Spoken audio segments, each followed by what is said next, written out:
Pakistan super league season 6 2021 की champion इस बार कौन सी टीम होगी? मुकाबला जारी है और टूर्नामेंट आहिस्ता आहिस्ता न सिर्फ आगे बढ़ रहा है बल्कि टूर्नामेंट का अगला मरहला जिसमें मुकाबला ट्रॉफी के लिए 4 टीमों के दरमियान होना है वो आहिस्ता आहिस्ता सिमटता जा रहा है। पाकिस्तान सुपर लीग सीजन 6 2021 के 14 मुकाबलों के बाद इस साल कराची में जब इवेंट को मुलतवी किया गया तो उस वक्त कराची किंग्स टॉप पर थी, लेकिन अब पाकिस्तान सुपर लीग का दूसरा मरहला जो कि इस वक्त Sheikh Zayed cricket stadium Abu Dhabi में जारी है, लाहौर कलंदर की टीम सबकी निगाहों का मरकज़ बनी हुई है।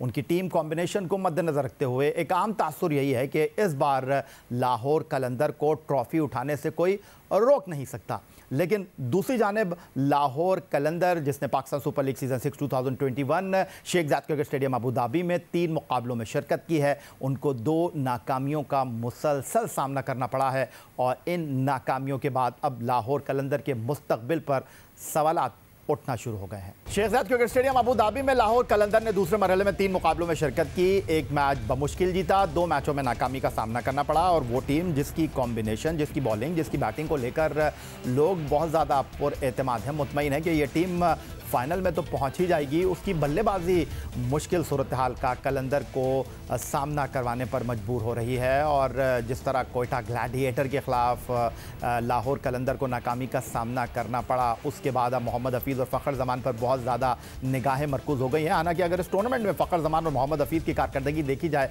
तो वो कुछ इतनी बुरी दिखाई दे नहीं रही है। मोहम्मद हफीज़ पाकिस्तान टीम के फॉर्मर कैप्टन 8 मैच इस सीज़न में खेल चुके हैं, 221 रन उन्होंने स्कोर किए हैं 150 के स्ट्राइक रेट के साथ। दूसरी तरफ फ़खर ज़मान है जिन्होंने दौरे जनूबी अफ्रीका में शानदार बल्लेबाजी का मुजाहरा किया था। अगर ओवरऑल उनकी सीज़न में कारकर्दगी देखी जाए तो वो कुछ ज़्यादा बुरी नहीं है, लेकिन 3 मैचों में वो कुछ कलंदर के लिए कर नहीं पाए हैं। उन्होंने भी 8 मैच खेले हैं और 255 रन स्कोर किए हैं 130 के स्ट्राइक रेट के साथ। तो ये कलंदर की खुद एतमादी है या फिर सलाहियतों के इजहार का मौका दे नहीं पा रहे हैं खिलाड़ी अपनी टीम को?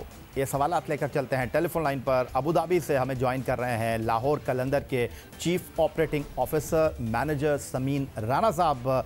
खुशामदीद कहेंगे समीन राना साहब आपको। और लाहौर कलंदर की आखिरी 2 मैचों में कारकर्दगी को लेकर आपके जो चाहने वाले हैं वो कुछ तशवीश में मुब्तला हो गए हैं। ये तशवीश आपके कैंप में भी मौजूद है या आप समझ रहे हैं कि गलतियाँ हो रही हैं और इन गलतियों को बड़े मैचों के लिए संभाल कर रखेंगे? जी याया भाई, थैंक यू वेरी मच। देखें, ऑब्वियसली जो लास्ट 2 मैच हम खेले हैं उसमें बैटिंग लाइन जो थी वो इतना अच्छा परफॉर्म नहीं कर सकी जिसकी उससे उम्मीद थी, लेकिन क्रिकेट में ये चीज़ होती है और ये हमारे जो प्लेयर्स हैं ये सारे माशाल्लाह एक्सपीरियंस प्लेयर हैं और इन्होंने इन मुश्किल हालात में कमबैक्स भी किए हैं। तो हमें बिल्कुल उम्मीद है कि ये जो 2 मैचेस में बैटिंग फेलियर हुआ है इसको बैट्समैन जो है वो इससे ना सिर्फ सीखेंगे बल्कि आने वाले मैचों में जो कि बहुत क्रूशल मैचेस हैं अपनी गलतियों को बिल्कुल ठीक करके और टीम के लिए परफॉर्म करेंगे।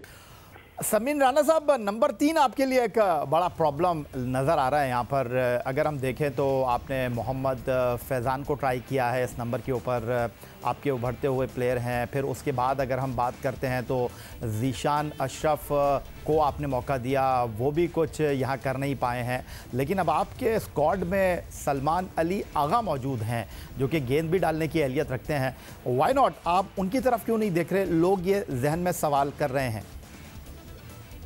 जी बिल्कुल, आगा जो हैं वो एक बहुत ज़बरदस्त बैट्समैन है और हम सबको पता है अभी उनका वनडे टीम में नाम भी आया पाकिस्तान के लिए।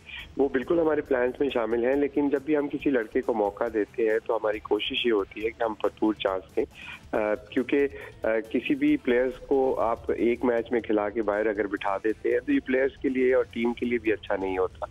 तो पूरा चांस हमने फैज़ान को भी दिया, अनफॉर्चुनेटली वो परफॉर्म नहीं कर सके और ज़ीशान को भी चांसेस मिले हैं और आगा डेफिनेटली हमारी एक ऑप्शन है जो कि मेरा ख्याल में मिडिल ऑर्डर में या वन डाउन की पोजीशन पे वो स्टेबिलिटी प्रोवाइड कर सकते हैं जो कि हमें इस वक्त मिसिंग है। आपके कप्तान सोहेल अख्तर थोड़े से ऑफ कलर हमें नज़र आ रहे हैं और इस टूर्नामेंट में वो कुछ कर नहीं पाए हैं। 8 मैच 133, 23 रन, 40 उनका बेहतरीन स्कोर और 112 उनका स्ट्राइक रेट। तो मैनेजमेंट सोहेल अख्तर से बात कर रही है क्योंकि कप्तान परफॉर्म नहीं करेगा फ्रंट से तो फिर टीम कैसे चलेगी?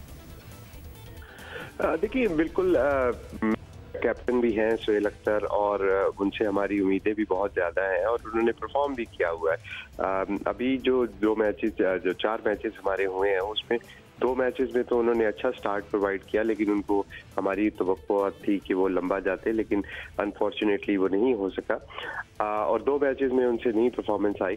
अगर आप देखें तो जो शुरू के ओवर्स हैं, जो पहले 5-6 ओवर्स हैं जहाँ पे बॉल्स और कंडीशन काफ़ी डिफिकल्ट हैं, उसमें ना सिर्फ सुहेल अख्तर बाकी हमारे जो तमाम टॉप ऑर्डर बैट्समैन हैं, जिसमें फ़खर जमान है, मोहम्मद हफीज़ है जो कि बहुत ज़्यादा इंटरनेशनल क्रिकेट खेले हुए हैं और हमारे प्रीमियम प्लेयर हैं, ये तमाम बैट्समैन स्ट्रगल कर रहे हैं। और जाते जाते समीर राणा साहब, इस वक्त एक हॉट टॉपिक है जिस पर लोग आपकी राय जानना चाहते हैं और जानना चाहते हैं कि अंदर हुआ क्या।